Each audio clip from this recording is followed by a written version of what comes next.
ایک شہزادی تھی جو مسلسل آزمائشوں اور مصیبتوں کا شکار رہی۔ وقت کے ساتھ اس نے اپنی ساری شان و شوکت کھو دی اور محل کی چمک دمک ماند پڑ گئی۔ آخرکار اس نے ایک پرسکون وادی کے کنارے ایک چھوٹا مگر نہایت دلکش گھر لیا۔ وہیں اس نے اپنے ہاتھوں سے ایسے مزیدار کھانے تیار کرنے شروع کیے، فرائیڈ ڈشز اور مزیدار سالن، کہ دیکھتے ہی دیکھتے اس کا کاروبار خوب پھلنے پھولنے لگا۔ ایک روز ایک ضعیف عورت اس کے گھر آئی۔ اس نے نرمی سے کہا، میں یہاں اس لیے آئی ہوں تاکہ مرنے سے پہلے ایک بار ایسا لذیذ کھانا کھا سکوں کہ اپنی زندگی کو مکمل سمجھ سکوں۔ اس لیے اس نے اپنی 3 بیٹیوں کو آواز دی، روزیٹا، برونیٹا اور بلونڈینا۔ ان تینوں میں سب سے چھوٹی بیٹی بلونڈینا نہ صرف سب سے خوبصورت تھی بلکہ اپنی شوخی اور خوش مزاجی سے سب کے دل موہ لینے والی بھی تھی۔ تینوں بہنوں نے مل کر اس بوڑھی عورت کے سامنے نہایت لذیذ اور عمدہ کھانا پیش کیا۔ بوڑھی عورت نے ہر لقمہ شوق اور خوشی سے کھایا، جیسے برسوں بعد اس کے نصیب میں ایسا ذائقہ آیا ہو۔ جب اس نے کھانے سے فراغت پائی تو مسکراتے ہوئے کھڑی ہوئی اور بولی، میرا پیٹ بھر گیا ہے اور دل بھی خوش ہو گیا۔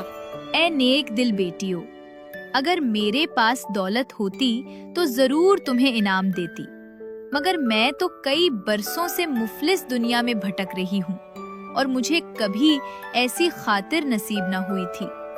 لیکن سنو، تم میں سے جو بھی اپنی پہلی خواہش دل سے کرے گی وہ ضرور پوری ہوگی۔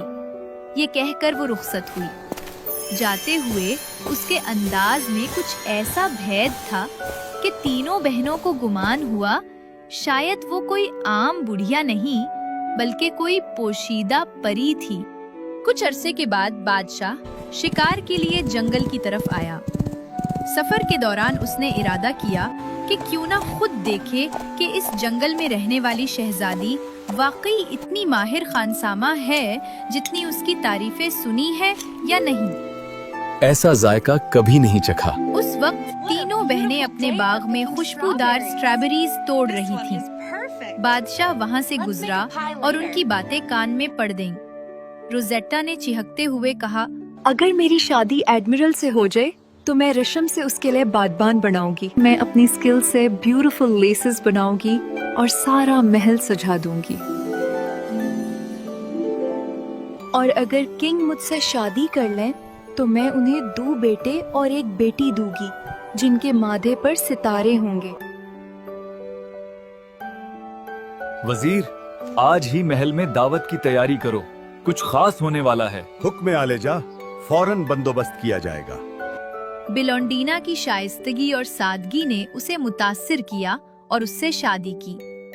اسی ترتیب سے بادشاہ کا بھائی اور ایڈمرل بھی خوشی خوشی روزیٹا اور برونیٹا کے شریک حیات بن گئے۔ جب ملکہ مدر، جو بہت ظالم تھی، نے سنا کہ بادشاہ اور اس کے بھائی نے نادار خاندان کی 2 لڑکیوں سے شادی کر لی ہے تو وہ اس قدر غصے میں آ گئی کہ پورے دربار میں خوف طاری ہو گیا۔ یہ ہماری شان کے خلاف ہے۔ خوبرو ملکہ بلونڈینا اور شہزادی برونیٹا گہری دوستی میں بندھ گئیں، لیکن روزیٹا ان کی خوش نصیبی سے حسد کرتی تھی۔ کیا تم میرا ساتھ دو گی؟ میں تیار ہوں۔ بیلونڈینا اور بیرونیٹا کو خوش رہنے نہیں دوں گی تو۔ ملکہ بلونڈینا اور شہزادی برونیٹا دونوں جلد ہی ماں بننے والی تھی۔ جب بھی روشنی کھڑکی سے اندر آتی ہے یوں لگتا ہے جیسے ہمارے بچوں کے لیے آسمان سے خدا کی رحمتیں اتر رہی ہوں۔ لیکن بدقسمتی سے جنگ چھڑ گئی اور بادشاہ کو اپنی فوج کی سربراہی کے لیے روانہ ہونا پڑا۔ محبت اور فرض کو ایک ساتھ نبھانا آسان نہیں ہے، مگر تاج والے کی ذمہ داریاں بھی کڑی ہوتی ہیں۔ خدا تمہیں سلامت اس نے رکھے۔ بڑی محبت سے اپنی ملکہ سے رخصت لی اور روانہ ہو گیا۔ جلد ملیں گے۔